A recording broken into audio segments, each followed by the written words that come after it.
Hello everyone and welcome back to this episode of In the Trenches.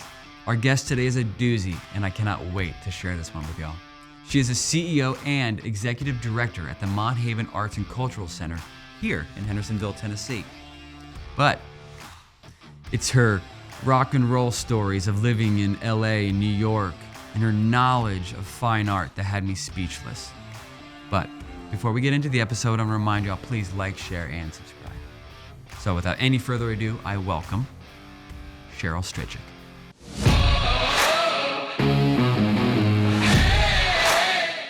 Hey Cheryl, how are you? I'm great. How are you? Thank you Spidey? so much for being here. Good. How are you? I'm tired, and I've been running the candle at both ends, burning the candle at both ends. But I got that.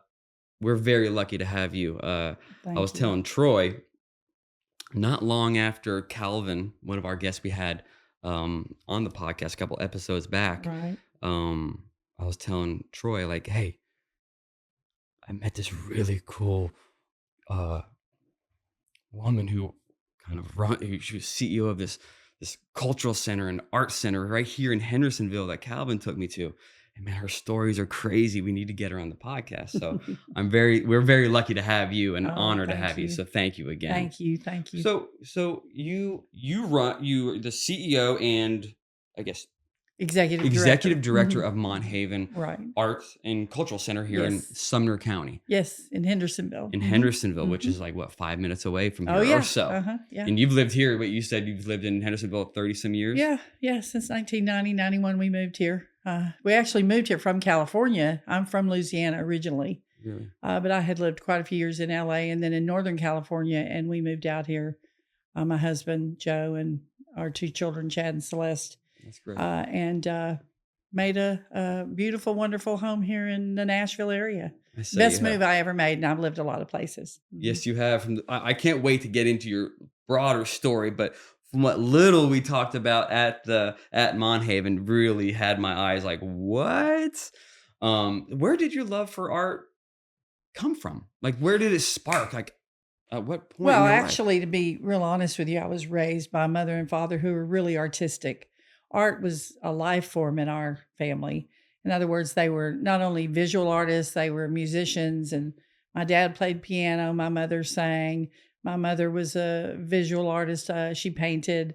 My dad was a sketch artist. They were just real creative. My sister was an actress at a very young age and went on acting. And so the arts, music, visual arts, performing arts, all of it was just a lifestyle. Everything rotated around music a lot in our home. Really? If awesome. You were in a great mood, music was playing and food was cooking, of course. If you were sad, music was playing and food was cooking. If you were, celebrating something or, it was always around. As a matter of fact, I used to always know that when I was walking through the door and Patsy Cline was being played, because country music wasn't allowed pretty much in my home. It was mainly, more classical, or maybe Herb Alpert and the Tijuana Brass, or, things like that. But if Patsy Cline was on the record player, I knew my mother was drinking. Really? Yeah. That's cool. She was getting all sassy. Yeah, exactly. She was going to get into that crazy little situation that Patsy would bring to the table. Wow. So did you did you grow into an art form yourself that you started? Are you an artist yourself? No, I'm not an artist. I love to draw and paint. I don't know what I'm doing, but I enjoy it. And I was a singer at a young age. That's how I started into the music business. Is I was a singer in a band when I was in middle school and high school, and just as a kid. Yeah. My band was called the Blue Feelings. And so that's how I started in the industry. And then I married my first husband, Danny, who was a great guitar player and a great musician. And then we left from my hometown of Shreveport, Louisiana, and we moved to New York. And I continued to just help and work with his career and work with the bands and with the record label at that point in New York. And what era, what time, what year was this? We moved in 1975 to Manhattan, the greatest music years the city has ever known. The mid-'70s, it was incredible. What was that like? It was unbelievable, actually, moving from Shreveport, Louisiana, the highest there wasn't even, we moved to the 38th floor of an apartment building in Manhattan, what's called Tribeca now. It was not called, it was called Downtown. We were called pioneers because we lived downtown Manhattan. And there wasn't even a building in my hometown with 38 floors. And we moved to the 38th floor with 2 kids. And it was a trip. It was incredible, actually. It was a cultural experience. It was probably some of the greatest times of my life. Wow. Did you kind of get into the local scene pretty quick? Oh, absolutely. What was the... Well, we were signed to Blue Sky Records, which was Steve Paul, who, for people who know the music scene in Manhattan from the 60s and the 70s, he was probably one of the greatest figures in incredible. He had a club called The Scene, Steve Paul's Scene. And he had Blue Sky Records, which had Tiny Tim and Johnny and Edgar Winter, Dan Hartman, Rick Derringer. And so I was always an achiever type person, type A personality. So when we got to Manhattan, it was easy for me to kind of get under Steve's wing and be invited to look at album covers and help with different things. So it was just a natural thing that I went towards the business side. Sure. And I quit singing pretty much. You also grew up around artists. And now you find yourself in New York around artists. Yeah. It sounds also, as we know, you learn the talk, you learn how to adapt in that scene. So you're probably a really good hang. You're probably a good critique. Would you say was that something that kind of came about? Probably because I was so into music. So at that point in our lives, everything surrounded. Everything was about the newest album that was out, the newest artists that were out. In the 70s, I don't think there's a band that I haven't seen other than the Rolling Stones. I hate to admit it, but I don't think there's anyone that I haven't seen during that era play. So I was very versed in the music industry. I felt like at times I knew at that point what was going to be a hit, because when you're real into the music and you're kind of a radio head, Sure. It just is a natural thing. So I like that side of it. And I don't know if I was a good critique or I wouldn't know what to say about that, but I was just really good at helping make things happen. When we would lose a road manager, sometimes they would put me in to road manage. So I learned a lot. In other words, sometimes he would have to go. I remember Mike Rellinger was our road manager, and he had to go to a funeral, I think it was, for a couple of days. And we were right in the middle of the tour on the road. And so he just kind of said, Cheryl, just get us to the next place. And so I just kind of stepped in and helped do that because it was fun and I enjoyed it. And so I did a little bit of everything. Yeah. You were telling me a story. I was a little taken back by it when you were, I would love to hear it again. I know the listeners would, but your early rubbing shoulders with,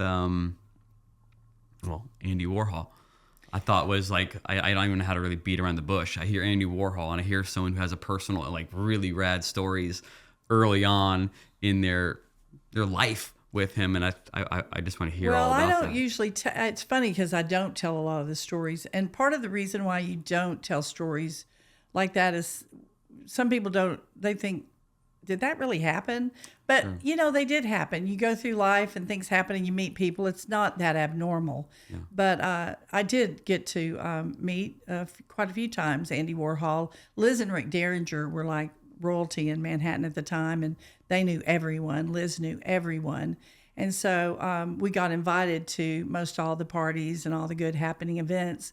So I got to meet Andy that way. And he was unique and different, very quiet, actually, every time I was around him. Sure. But the funny story that you're talking about is the year that they told me that he had heard about my turkey, because being from Louisiana, everybody wanted to eat at our house all the time because we did cook. I cooked all the time. And so I told him I would bake him a turkey, and they sent the sound man over. I think it was one of the sound men from one of the groups that were playing, but they picked up the turkey and I baked it for him, and it went over to his house for Thanksgiving. So that was just one of the stories, you know what I mean? Just crazy stories like that. I know. But having known him the little bit that I did, it was really a time I'll never forget in my lifetime. I bet. You know, Very I interesting. have similar stories and Yes. eras, and people are like exactly what you said. Like Yeah. they kind of how I'm addressing you. Like how does that happen? Yeah. But then people are saying the same thing about me with the artists I work for as Yeah. well. It's just kind of the way it is when you're in the industry and moving about. Now, were you, a lot of these shows were these at like the CBGB? Well, now CBGB's, I went and saw a lot of bands at CBGB's, the Sex Pistols, Blondie, everybody, Patti Smith. But New York Dolls. New York Dolls, oh my God, David Johansen. I remember the New York Dolls, I saw them quite a few times because Steve Paul went on to work with David Johansen, who became Buster Poindexter, you know. But a lot of great bands at CBGB's. But when I was there, we saw a lot of concerts that would come through at like Madison Square Garden and the bigger places because we would get invited to those. But all the local clubs that were out, there was one called the Ocean Club, I believe, or Ocean Street. It was downtown. Okay. I saw David Bowie sing one night there. He just hopped up on stage. We used to go to the other end or the bitter end, whatever it was called at that time. And I saw Billy Crystal. He used to do all his comedy routine there, and we would go and see him. I think it was on Friday nights. And I'll never forget the night, because we went a lot. And he jumped down during the break and sat down with us and said, I'm flying out to LA in a couple of days. I'm auditioning for a sitcom. It was Soap, which was, I think, the first thing that Billy went on, I believe, if I'm not mistaken. So, and we never saw him again, but we went and saw him for about a year, a lot, when he played down there. And so we saw a lot of great music acts. Yeah. And then as a kid, even in Shreveport, I saw everyone who was great in rock and roll from 1969. I mean, when I was a kid, in Dallas, Texas, I saw the Beatles. But I got that through my mom worked for Frito Company, and she got tickets to the Beatles when they came to the And they Municipal supported it Auditorium. though, right? They opened your eyes to all this music. And Oh yeah, my dad dropped me and Donna Stice, my girlfriend, off at the concert for the Beatles and picked us up afterwards. But of course, Okay. you really never heard anything because back then it was just sure columns. All you heard was a woo, you know what I mean? Because and then because all the girls were screaming, including myself. Yeah, I mean, it really was. What so an era. When I say I saw the Beatles, it was hard to tell you what they sounded like, but I was there. So then this all I'm living in your life in the last 15 minutes of you talking here, and I can't help but to think that this moved you into the record label scene in New York. Yeah, because well- now you got to be like, look, you're on tour, you know all the artists, you've got to be a pretty good asset to a record label, I would think. How did that happen? Well, what happened when we left New York, when we moved from New York to Los Angeles, Okay. in about 1978, I immediately started booking a club at the time called the Wood Sound. It was in San Gabriel Valley in a town called Monrovia, California. And it was a great venue. We showcased people like the Motels and just the Romantics. Everybody played out there. 999. We had great bands that, came through and played. And then we would showcase them for the record label. Back then, the record labels would call, or you would get with them and say, "Hey, I've got this great band. You need to come and see them." And so we would have Quiet Riot played there. Everybody played there. Yeah.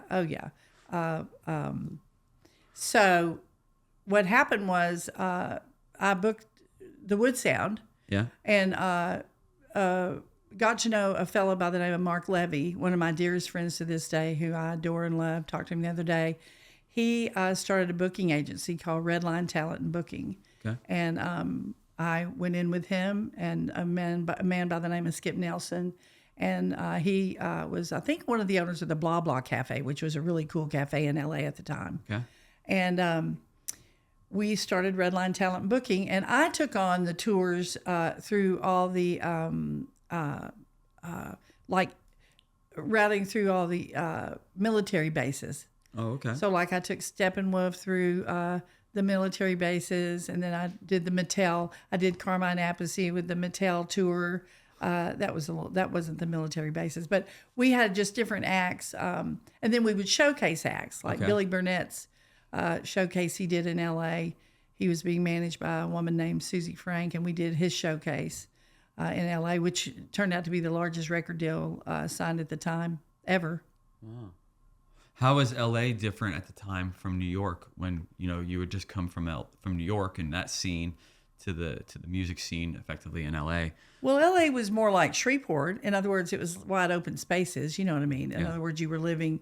It was still different, but you were living more in neighborhoods. Yeah. New York was a completely different world. You were in the middle of the city all the time, and we had to get on the train to go to Brooklyn for my kids to be in grass unless we went to Central Park. You know what I mean? To play outside. So LA was much more, more residential, more homey in that feel. Yeah. And you drove your cars everywhere, which I was very used to. Yeah. And in New York, we didn't even have a car. So, we just walked and took cabs and rode the subway. Yeah. So, LA and that, as far as just socially, but as far as the music scene, LA was a little more, maybe a little more,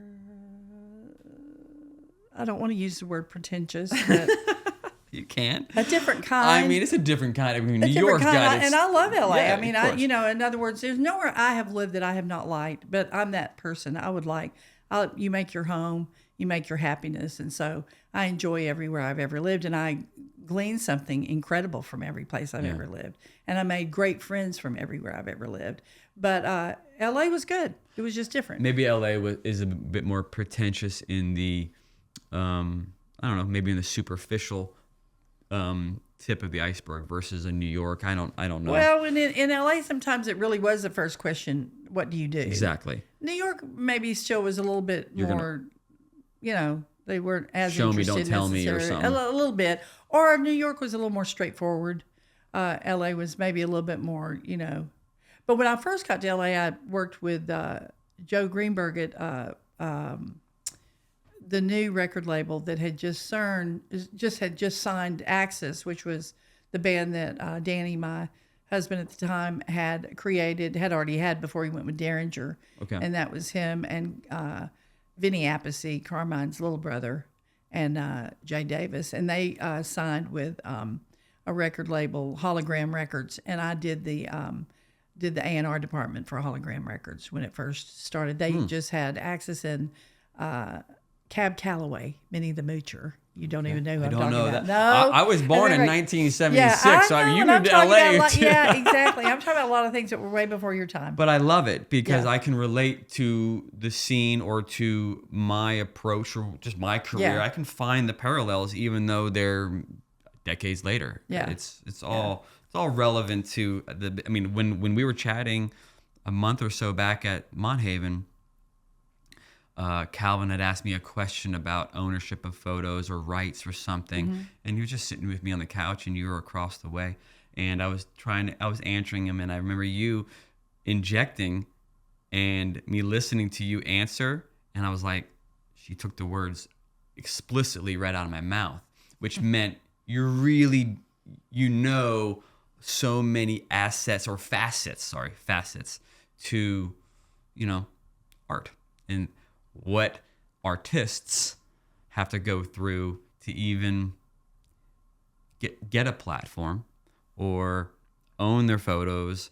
Do you deal with photos much at Monthaven? Actually, photography is one of the areas that we really love and have had some great photography shows and are going to have some upcoming great photography exhibitions also. But absolutely, we had the Marty Stewart touring exhibition. Yeah. A lot of people don't know he is a really good photographer. We had Nancy Lee Andrews. I don't know if you're familiar with hers. She had a book called A Dose of Rock and Roll. She was Ringo Starr's love interest for 8 years before Barbara Bach. And during that 8-year time, Nancy was also a wonderful model with, I believe it was, I don't remember if it was a Ford agency, but she was not only photographed herself, but she became a photographer and did incredible photographs. And the first show, when I became executive director, the first exhibit at Monthaven was Nancy Lee Andrews, A Dose of Rock and Roll, and the show is incredible. It tours, she does a lot of touring with May Pang, John Lennon's. Oh, okay, wow. Yeah, and that was the first show I ever did was the photography show of Nancy Lee Andrews. And then we've gone on to do some really good. We did the Nick Ooch, who was a Pulitzer Prize winning photographer for the Vietnam, the little girl whose arms were out to the side. Yeah, he was our featured artist for our Veterans Art Exhibition that we do every year. He was a featured artist last year. I mean, you have. I want to get into Mont Haven kind of soon here. I'm getting there. Oh, that's but good. I do want to know. Now we've experienced music. We've experienced Warhol, all the crazy bands and the scene you lived in New York, moved it over to LA. How did I can see clearly where you're how did Nashville come into Nashville, the picture? but also didn't you own a gallery? And you owned an art gallery. Well, here in Nashville. Okay. Yeah. What happened was we had relatives, family that lived here in Nashville had moved here, and we were living in the Bay Area in San Jose. My husband and I, Joe, and the kids, and lovely life. Been there about 5 years.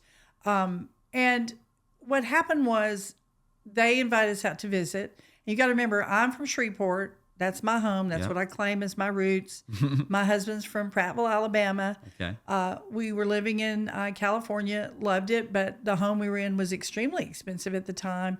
We wanted to buy a house. We came out here to visit, and we were like kids in candy shops because we'd been gone just long enough and that was that many years ago that we were looking at homes for $200,000 and $300,000 that were literal mansions, practically compared to California, to where we were living. True. And then we did want to get back to the South. We both had a very big desire to get back to the South. We didn't want to move to Shreveport, and we didn't want to move to Prattville.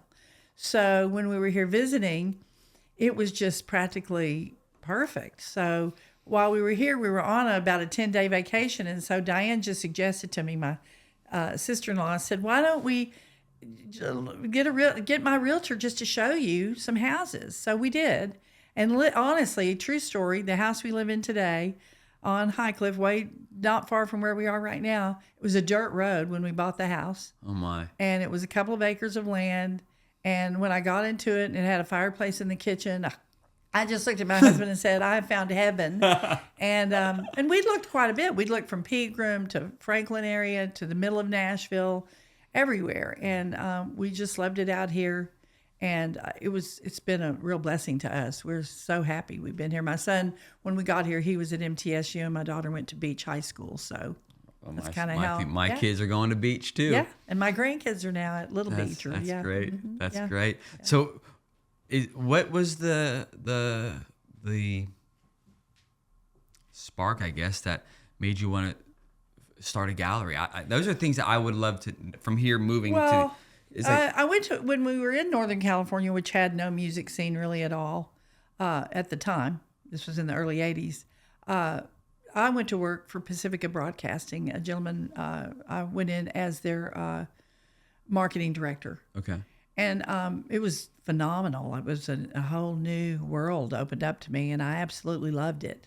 And so as I got in more and more into that business, it was kind of a brokerage firm. We raised money for nonprofit college radio and television, nonprofit television. And so as I learned more about that and got interested in it, I just really got involved, built up my career in that. Mm-hmm. And so when we moved here, I was going to open up an office here with the intent to continue down that line of work. Oh, okay. So that's how that happened.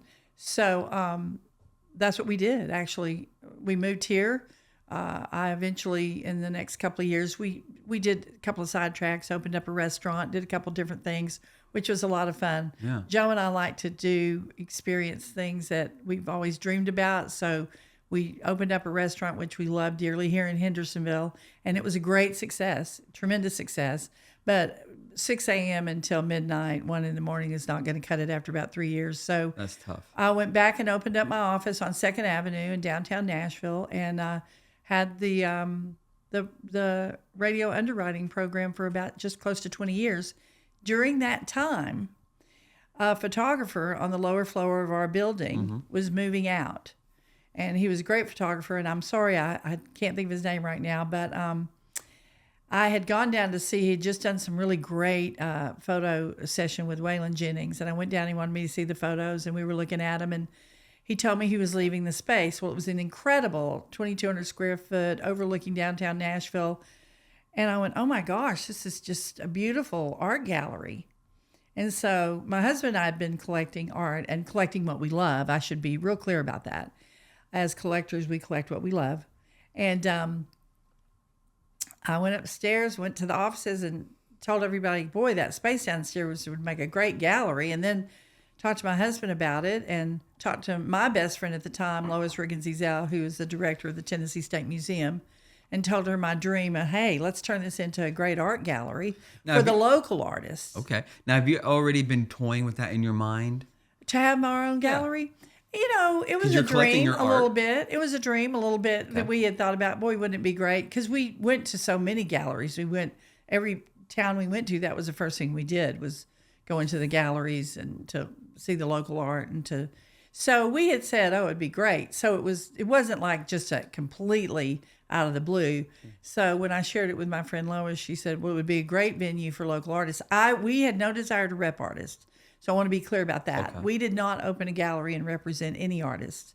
We opened a gallery for them to have an actual venue and a place for them to stage, to show their work, and it helped them in their careers. Yes, artists like Peggy Snow and people, the local artists here in the Nashville area at the time that we loved, Jennifer Quigley, and a lot of people would know these people's names. These are great artists that have moved on or gone on, but they are wonderful, and that's what we had it for. And we had great openings, always mixed, of course, with music, because everything... like back home in Louis. Yes. So we always had and great food. So we always had a smash opening with hundreds and hundreds of people because everyone knew the music would be great and the food would be great. And absolutely the art was going to be stunning. So it was 7 years. We had the gallery. It was called the Striped Door. It was on 2nd Avenue. And we never put a sign out front. I copied Warhol. We took the doors and we had stripes painted on the front of them. Trigger and Mario, I think, two of wonderful musicians and artists in town, painted the stripes on the front of the door for us. So the way you came to the striped door is you looked for all these 2 striped doors you could see from the street. And that's how you knew you were there. That's very New York of you. That would be a very New York. It was actually very New York. I have to agree. It was very New York of me, yes. No, I can't help but I can, a lot of times with me, I'm a photographer, I'm a director.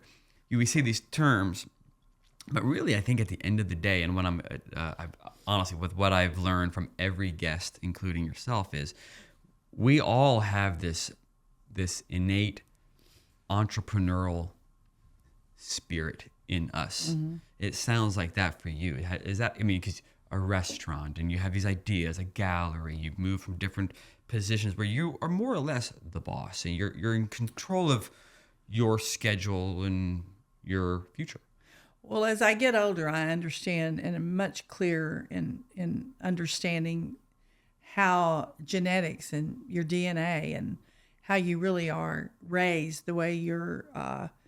I come from a long line on my mother and my father's side of inventors and entrepreneurs and business owners, much more than lawyers or doctors, although I had a grandfather who was a lawyer and a judge. But the point is that most of my first cousins, most of my uncles and aunts, they were artists too, singers, a lot of artists, but a lot of independent business owners, a lot of inventors. I had an uncle who was an actual inventor. So that was a line I think that just comes natural. And my daughter and my son have that entrepreneurial spirit also.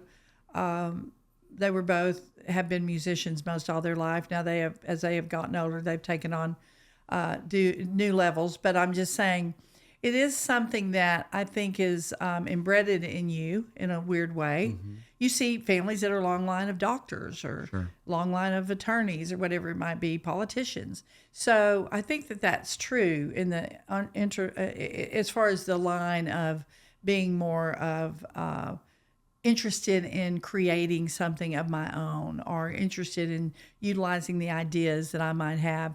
And I think it goes on. I see it even in my oldest granddaughter. She's very driven and has a lot of the same type of ideas and motivations that I had at her age. So it's interesting. So I say that, and then I married an incredible man I've been married to now for going on 40 years, and he is just fantastic about great ideas, and he's also very creative, and he likes to jump in and do new things. So it works out great for us, you know. That's perfect when you can feed off each other. Exactly. So what was the event, or what was the impetus for kind of heading over to Monhaven and forming that whole relationship with them? Actually, just about 7 years ago, I was asked to lead a fundraiser at Monhaven, at the actual Monhaven, which was the Arts Council at the time. Okay. It was in the home, the Monhaven, what they call the Monhaven Mansion, which is a historic museum today. Yep. But so I did that. I did the fundraiser for HolidayFest here in Hendersonville, and they were going to do the trees. It's called Christmas Tree Elegance, which we still do, and they were going to do them at Bluegrass Country Club, and I suggested we do them in Monhaven. Why would we do a fundraiser with Christmas trees somewhere else? So anyway, we did that, and I got to meet the board members, and as we talked, they were interested in my ideas of what I thought, since we had pulled off a really big event. Of course, if I'm going to do it, I'm going to do it right. Yep. So we'd pulled off a really big event and raised a lot of money, and it worked really well. And then I had shared some of my ideas. We're staying in this incredible facility that could just be so much more than it is. Mm-hmm. And so they liked my ideas.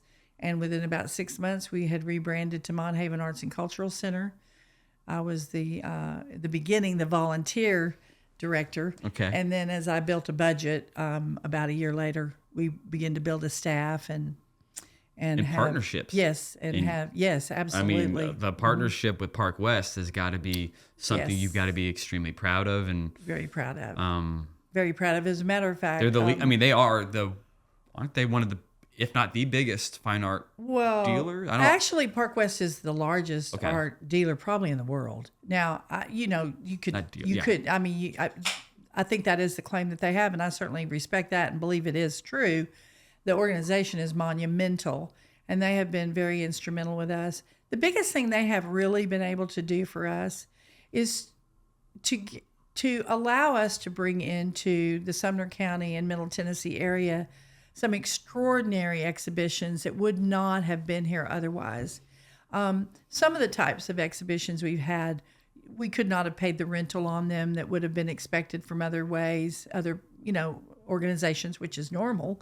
And then also Park West has understood the importance on the arts education level that we do. You know, we have a school, so we have over 1,000 students. That's great. That take art classes from us. So they have now partnered with us, and they have given us $1 million to build the new building, and along with the other wonderful people here in the Hendersonville area that have given us the money. Also, another $1 million by the Smith Foundation for the arts education building. So it's really it's beautiful. Really amazing.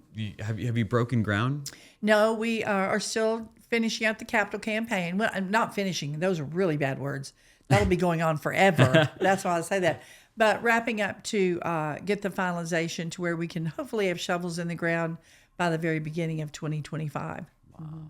So, and I saw the drawings of it, you know, the blueprints of it. It's beautiful. That's got to be something that you got to, I mean, like, even my wife, she said, "Oh, you're gonna have Cheryl and Monhaven. They have a wonderful kids camps and art." So wonderful. She said an hour before you showed up. Oh, that's so great. Oh, that makes me feel so good. Well, you know, part of as you grow in life, you do tend to begin to wonder about the things that really that you really can make a difference. Sure. I think that when you and I talked before, and it's something that I do share now with people a lot about. I hear a lot about, work your passion or be in the field that you're passionate in. That's wonderful. And you should. What an incredible bonus in your life to be able to have your career. It's what you're passionate about. Yeah, very. But we're passionate about a lot of things. You can be passionate about a color. You can be passionate about a particular food, or passionate about a car. And you know what I mean by that. Passion is and it goes deeper than that. But I find that having a mission has really changed a lot of my life. It's changed a lot of the way I see things, the way I talk to my adult children, my grandchildren. It's changed a lot of the way I approach things now, because I realize that a mission, it means that you're setting out to achieve something, that you're not just doing something that feels good. Yeah. So with that, I have found that Monhaven has been a really incredible mission for myself. And then I've been able to build a tremendous staff. Without the staff that we have, we would be nowhere. And that's been 7 years in the making. The team you build is everything. Well, the saying, you're only as good as your weakest link, is so true. It's so true. Yeah, especially when you're running a business. Exactly. So it's been really good for us. What has the relationship between Park West? I mean, did you see that coming, or when it did happen, what did that mean to you and to what you're doing, what you just said about your mission, and what that is to the community, bringing in huge international artwork and artists right 10 minutes over the road in Sumner by the lake, That is insane. I mean, I didn't know it until I got there, and it was like, wow, this is everything. Well, we made the choice in the beginning to be more of an international and national art museum. Yeah. Instead of going completely local. Now we are focusing a lot. We're beginning to have in the new building, we actually have the Lois Riggins-Ezell Tennessee Gallery, which will be local regional artists. So we are focusing on that now. But in the beginning, we had to make a decision. Do we want to be just local, or do we want to really build for the future and bring in these touring exhibitions, these types of exhibitions that really are monumental and can make a difference in the lives of our community and in the future, in the foundation of our community? So we went with the international and the national, and that's where Park West has been so instrumental.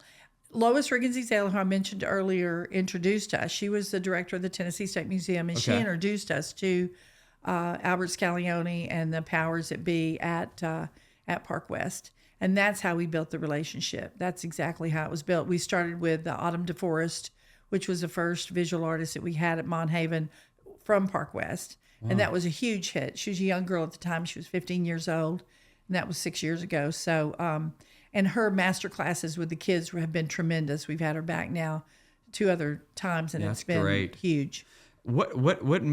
How do you go about picking an artist or the next exhibit you're going to have at Monhaven? That's a really good question. To be honest, a lot of it has to do with when you're looking in a stable or looking at different artists that maybe are available that are touring or that are available through Park West, or they are available because someone has told you about them, or something that I'm curating and putting together myself. You look at how it will affect, how is that show as far as your client, your base. Okay. Yep. And so Salvador Dali is a good example.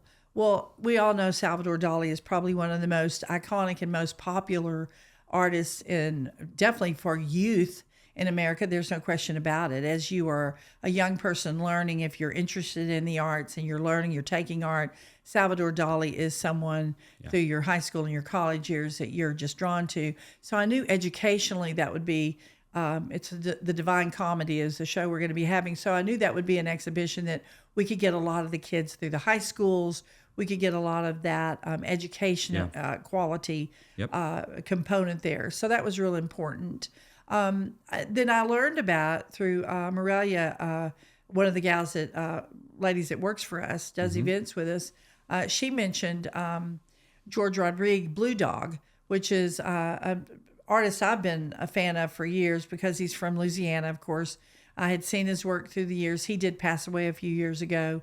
And so Wendy, his wife, is continuing to tour across America, his exhibition, and it's brilliant. It's a brilliant exhibition. So we reached out to her and worked with bringing her touring exhibition here.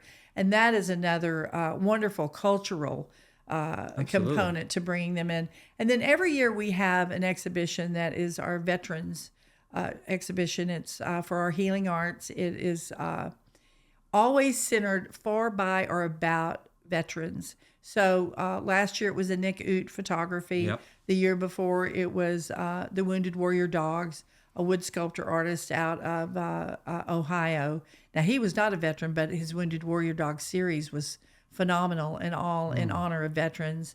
And then that was coupled with American Metal, which was Val Adams, who does the metal work, and he's a veteran. Before that, it was Vietnam, Then and Now, David Wright and Chuck Creasy. So each year we have a 6 to 8 week show that is centered around veterans. This year it's going to be the Quilts of Valor. Oh, yeah, you've told me also with a gentleman that is going to be doing his oil paintings that was in Vietnam.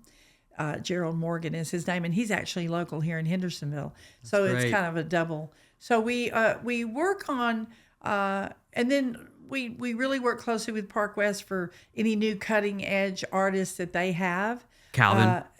Hard to say that. Yeah, Christian Calvin. That's what I was going to say. Is exactly now. To be honest, Christian though.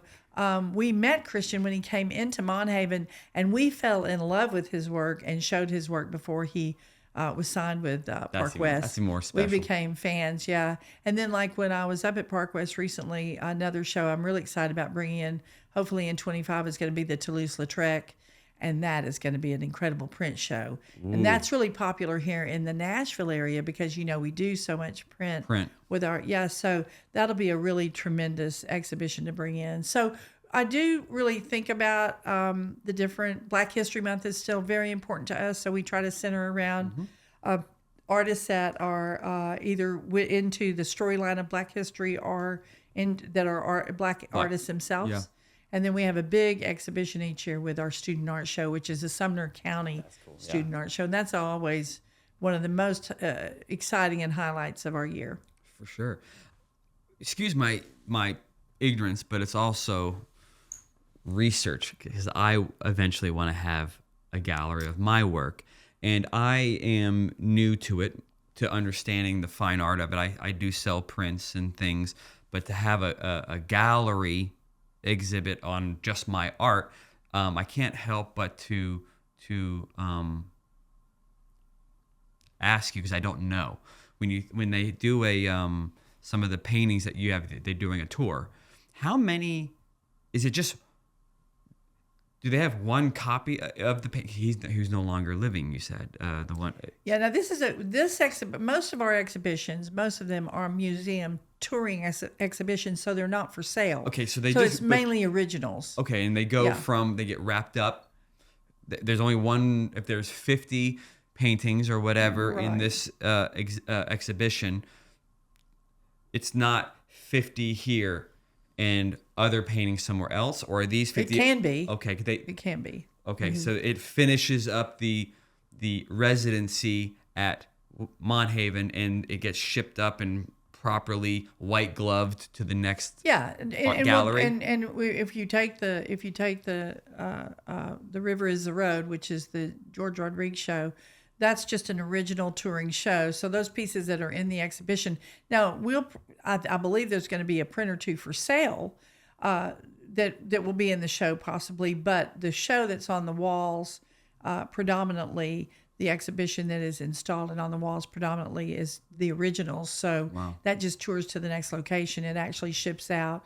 Bernie Taupin was a good example. We just had the Bernie Taupin. Yes. And that was an incredible exhibition. And all of that work there that was on display was originals. Now that was a sales show. So every one of his pieces someone could buy. You would be buying an original piece. And there would be not another one like it in the world. You walked out with that one original piece. Otherwise, it goes on, those original pieces for his next show or whatever, when we ship them out. It could be divided up. If they're, maybe he's going to two different galleries or maybe he's going to another museum. Who coordinates that? his estate or his? Well, we coordinate it with whoever the contact person is with them. In our case, there is a curator with, say, the George Rodriguez show. There's a curator, and then Wendy's his wife. Okay. But the curators who we have been communicating with the most. The next gallery is communicating with you and. Well, they don't. The next gallery doesn't. They'll communicate with the curator. Okay. See what I mean? And then when it just ships from our museum to the next. It's such a behind the curtain task, but I've always wanted to know. Like me as a photographer, do I need to have 100 pictures framed in massive? That's an expense for a lot of folks too to do that. Here's it depends on what you're going for. If you want to have a gallery, if you want to have an actual original gallery collection, say the original print that you did of, say, 20 artists that you've done photo sessions with, coupled maybe with other things that you've done photos of, don't get me wrong, but I'm just saying. Sure. So if you wanted, and that would be an original touring show, then what a lot of people do is they have prints made of those, and those prints are for sale. Generally, they're numbered. It depends. See, there's so many ways of doing it. To be honest, Spidey, there really is. I know. and it just depends on what you're trying to achieve, what you're going for. Yeah. So it depends on what that is and that's where you would want to talk to someone, interesting for you. And this is really, and I'll share this now, whether it winds up on the podcast or not, but Ruth Chase is our director of regional arts at Monhaven. She is brilliant. She understands even a good amount of the world of photography. Okay. So she would be someone to talk to about what you want your approach to be, what you're really looking for, and how you want that to work, because she could lead you in the ways. And she holds something at Monhaven right now. We just had one a week ago. It was called Meet Me at the Mac. We had about 35 people there, and what she does, it's a free, you come in, have a glass of wine, and she talks to artists. There were photographers there, there were sculptor artists there were songwriters there, everything. And she talks to them about how, the approach and what you need to do. In other words, framing even, and how to get things framed, and exactly editions, what we're talking about. And when to do editions, because that's something I'm like, how to keep track of editions. That's one of the best things that Monhaven is offering right now. I think it's incredibly important, and it's something you could come to. Sounds amazing. It is great, and she's kind of trying to really host maybe every 4 to 6 weeks, to where she can really get the local artists. And we had people, that came from Nashville, Franklin. One of the people that were there the other day came in from Franklin, so which isn't that far really. But I'm just saying it's really informative, and that's one of the things. From the very beginning, I wanted to build a local outlet for our local regional artists. Incredible. So we are now at a point where we're able to do that. And Ruth is wonderful. So I strongly suggest for any artist that is interested in knowing more about how to get your artwork out there, how to build a show to tour, or even, it's all about networking. It's the same thing as in everything. Yeah. Yeah, absolutely. It really is. Because I'm even thinking at the same time, do I want to? It's a double task, because I want to get prints on walls, but I also want to have a book. Right. It's more. It's more just right there, a collection of. Yes. You know, so it's just like, it's daunting when you don't know all the pieces to get there. So that sounds extremely valuable. Yeah, honestly, it's interesting because in the world of photography, and let me tell you, photography is very popular. People love to own photography. Yes. They love to. I do. In our home, we have photography along with paintings, and in other words, we buy photographs that we like, just like we do original art pieces. So I think it's something that, and you're right here, and truly, we will work together. We'll do something at Monhaven. I think it'd be a great. Oh, I'd love to. I think it'd be a great springboard for you. It would be. I definitely think that. Because I'm right there at the ledge, ready to jump, but there are so many unknowns that you've kind of helped me with today. Well, in Monhaven Arts and Cultural Center, we are not the typical art museum, and we're not going to ever try to be. We are different. We are extremely diversified in everything that we do, and we're just a little more freeform in some of the things that we believe are good and important for people. We do believe art is for everyone, literally. Absolutely. And so we embrace that. And we want people to be educated and uplifted and grow from the exhibitions that we're able to bring in. So photography is monumentally important. Is there a art? I mean, this might be hard for you to answer, but I'll do my best. Is there an art that you particularly have a heart for when you think of an exhibit at Monthaven, or even just your house? Is it photography? Is it oil? Is there something that just speaks to you more than something else?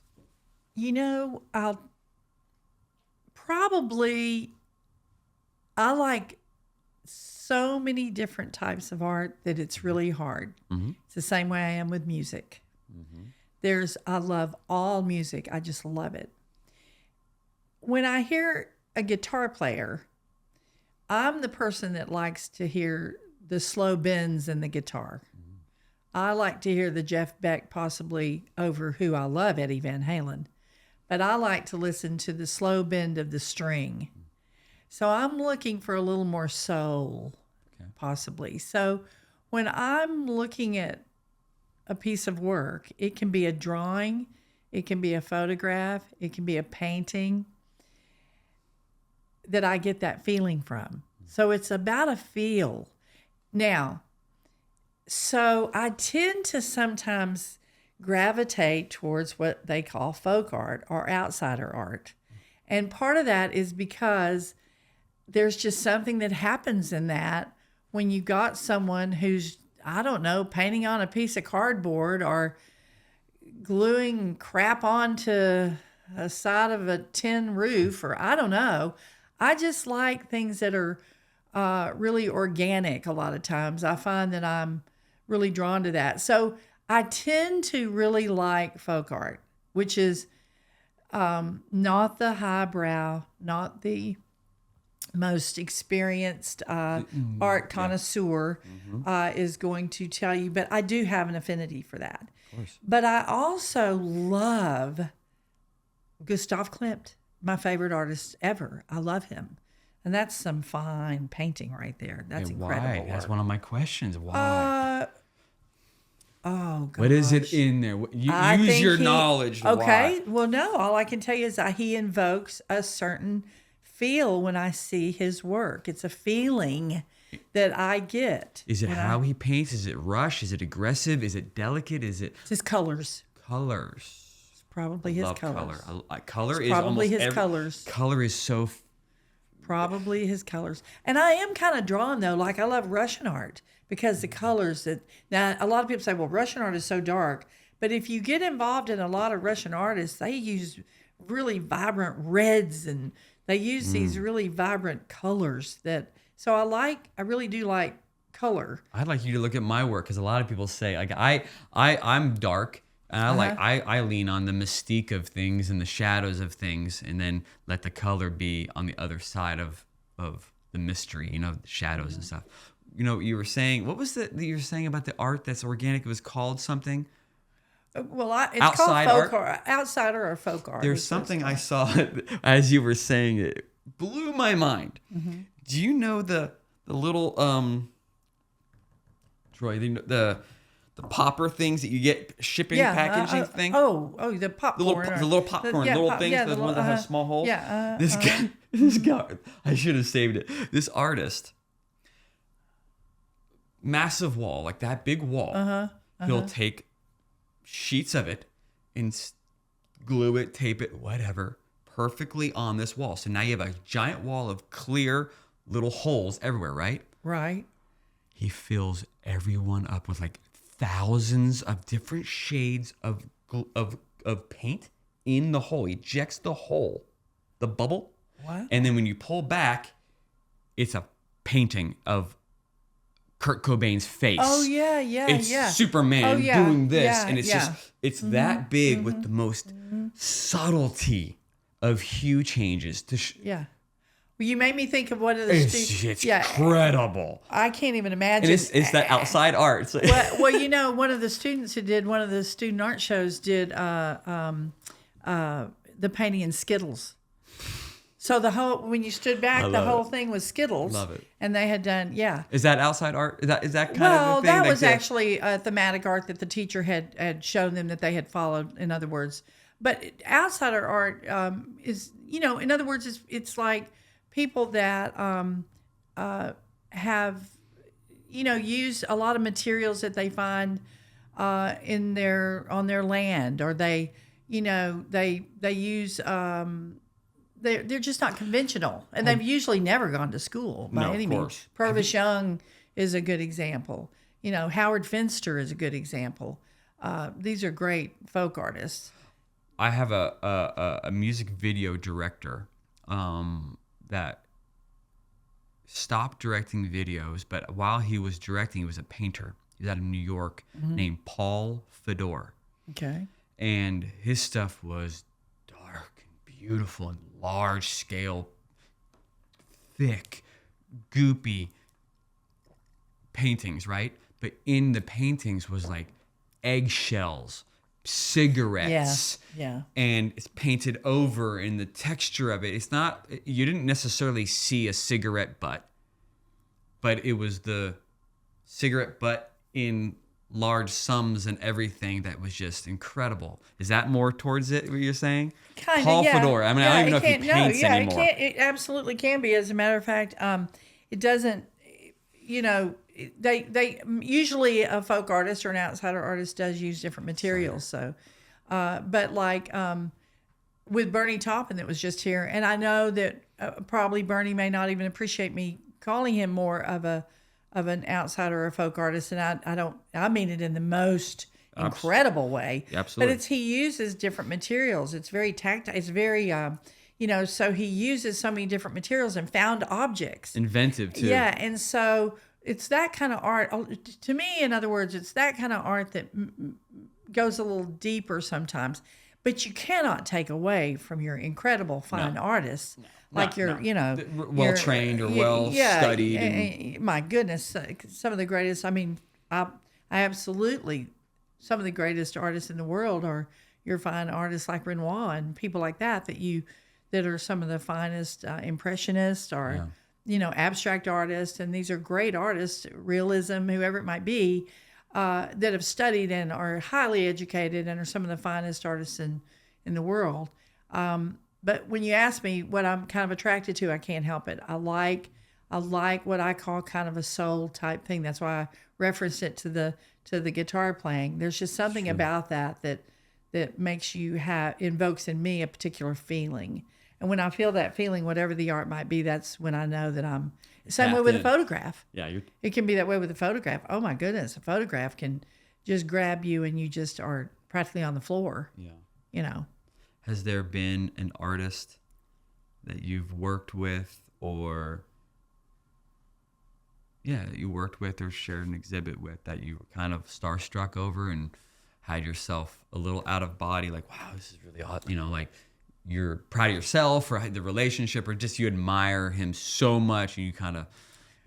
There's probably a couple. Mary Ferris Kelly, who lives on Lookout Mountain. Oh. I actually my husband and I bought a piece of hers. It's a drawing she did in pencil. It's huge. It's called Tattooed Angels. And it's angels with these incredible wings and tattoos. And it's one of the finest pieces of work we have in our home. I absolutely loved her work. She mainly worked in oil paintings. And she's still alive, but phenomenal. I love her work. There is an artist in South Mississippi. He's been dead for years, Walter Anderson. I've never shown his work at Monhaven, but he's someone that we have a couple of pieces of that I've actually always had an affinity. Maybe because he's from Mississippi. I was born in Brookhaven, Mississippi. So maybe there's a little roots attachment there because there's something about his craziness. And I say that in the nicest way. I know. There's something about his tying himself to a tree out on an island when a hurricane comes in and then drawing all his drawings that attracts me, that I just think is so interesting.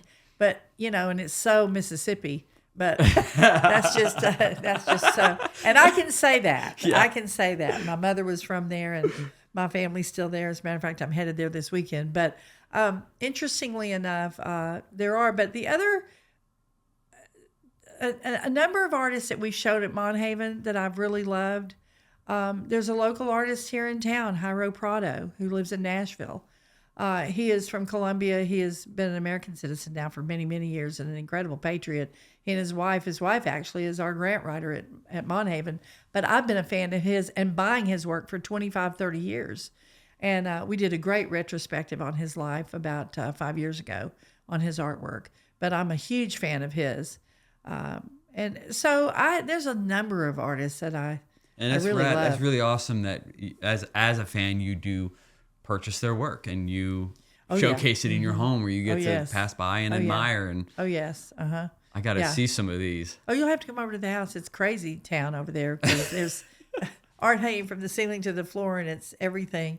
You'll find a $2 Goodwill piece next to a fabulous awesome. Renoir or something. You know what I mean? But that's how we do it. We are a designer's nightmare. Well, looking back at your career, I mean, we've only been talking for an hour or so, but I feel like I've been there at the beginning from Mississippi to everywhere around the country now with you. It's like, I'm impressed with such a wide range career. Is there a highlight to you that you can think about that stands out?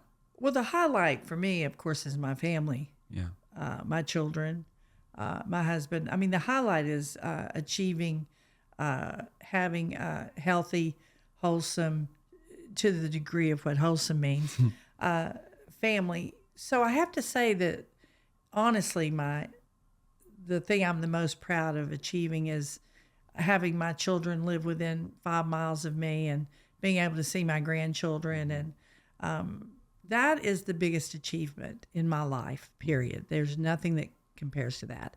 But as far as career, as far as that goes, the highlight would have to be, honestly, Monhaven Arts and Cultural Center, and I'll tell you why.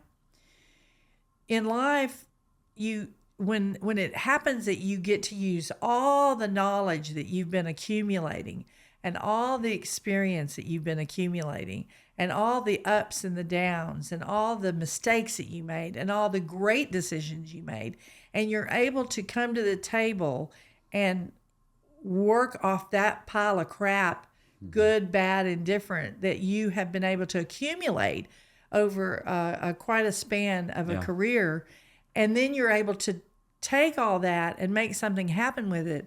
That just doesn't happen very often. So the fact that I've been gifted with that and been able to do that is legendary. Probably one of the greatest things. And a lot of people wouldn't have taken a chance on a 65-year-old woman coming in to run an art museum at 65 and say, oh yeah, we love this vision you've got. Oh yeah, you're going to do that. You're going to build these buildings and you're going to bring in these artists and we're going to have partnerships with major partnerships. Yeah, and I'm sure that I probably a few times people questioned my sanity and didn't even question if I could do it.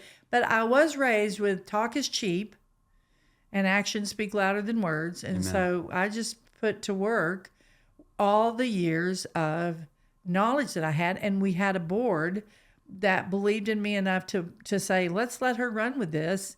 And so I have to say the highlight really has been, and being able to build this incredible outreach program for children and for our healing arts program for people suffering from PTSD and traumatic brain injury, deal with our veterans, to have over 1,000 students come and do classes every day with us. If I had that, I mean, I learned everything just on my own, figuring it out. Well, to have that kind of exactly to go to my sons, they're both of them like, I want to do what you, Dad. I want to do what you do.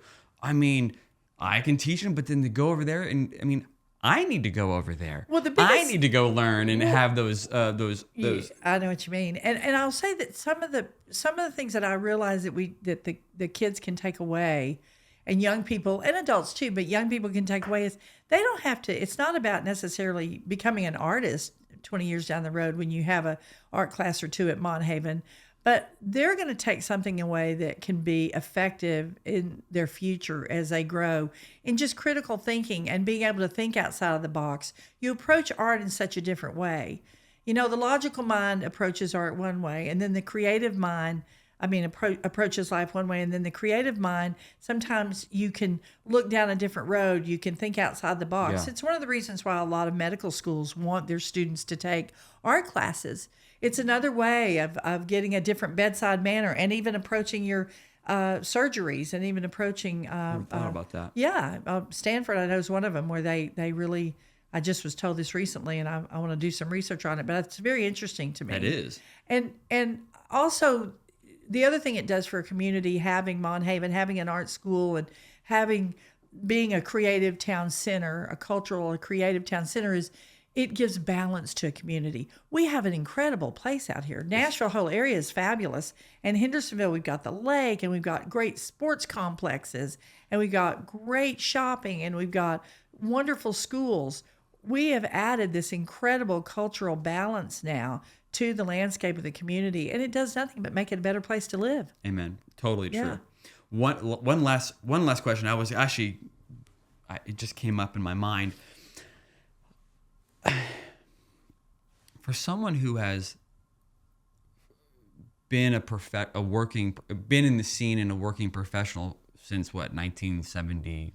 You're aging me, but we get. Well, Who cares? I am very proud of You that. should so be, I because don't have any. you're a legend in my well, book. Thank I love you, and it. I don't mind at all. It doesn't bother me. Age means absolutely nothing to me. Nothing. I started really when I was singing. Like I said, it was probably in about 1969, 70, 71. So, in looking to today, Yeah. you can't help, your grandchildren and daughters and stuff and kids. The landscape is so different as far as, now we have social media and we have all of, everyone is kind of a photographer. We have all these, to me, it feels very convoluted and I don't know, busy. A lot of noise out there in the world. Would you say that the times have changed to benefit artists now that they do have artists, that we have our phones and we have networking and we have a reach, we have social media to put our art and it get to reach, where before social media we had agents, we had reps, and if you didn't have an agent or a rep, you really didn't get your work out there. How do you, as someone who curates art, are you more of a well, I guess I just want to kind of talk about it. I don't know if it's a fan or not. Well, I don't think there's a conclusion of what I'm saying. Here's actually how it is today. Before social media, we were out at telephone poles with hammers and nails, hammering up posters around town. It was called guerrilla marketing. Mm-hmm. Before social media, we were putting flyers in people's windshields. Truly, mm-hmm. Before social media, we were calling street team. Yeah, before social media, we were calling. We were on the phone. It's why I'm like a nightmare to all my staff because I make everyone use the phone. We use the phone from Monhaven. All right. But we called everybody. We marketed through the telephone. You know what I'm saying? Today, there's no question that it is to the benefit. Monhaven benefits because of social media. Okay. It's without question. We are able to reach thousands and thousands and thousands through the social media platforms. Over the world. All over the world is exactly right. We're able to raise money because of that. My goodness, for me to act as if it's a full negative would be ridiculous. Again, we've lost some soul out of some things, I believe, that's happened because of it. I do think that truly. But I don't even know if I could explain it properly because it would go into this whole area of how we raise our kids a little bit and how much... It's an open-ended question, yeah. But you did say what I was hoping you would say, and it does feel like it's a little... I don't want to say cheaper. It's just easy. I don't know, just put out there faster with less I don't want to get myself in trouble. Less so, it feels Well, I mean, honorable. we just it's just more. We have more. Feed it, Yeah, go. Feed the machine, go. Yes, rather than taking feed the time, beast, exactly. rather than taking the Yes, time and making yes, sure it's right, yes. you get this Yeah. anxiety like I need to get something out there or I'm going to get forgotten. Yes. Kind of current is what I was getting exactly, at. Exactly. So Well- I think there's pros and cons, but social media, there's no question, it is It's here. absolutely here, and it absolutely is good for some of the things that we're doing. And there's a bad side to it, and I think we all know the bad sides. Sure. We do. We know what they are. Yeah. We really do know what I they agree. are. I totally agree. And addictive personalities, that's part of it, is just being able to disconnect ourselves from it. And actually, And some of that us is- artists aren't too addicted to being what we Yeah, do, so it just falls in line to Yes, another thing. Exactly. And that's really the biggest thing, is if you're able to disconnect.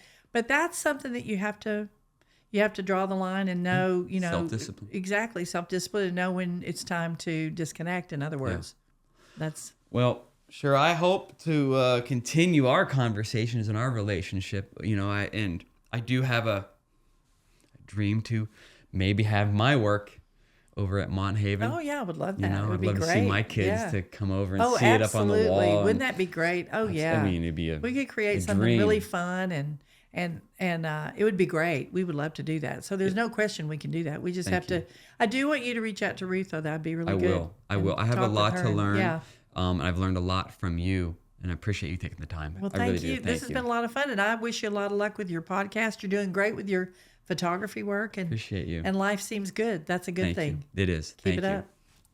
Give me a hand. Yeah. Thank you so much. Was it okay? Yes. Oh, okay. What a blast. I don't have any idea what things sound like when I get going. I don't know if we covered some good stuff. We then. covered.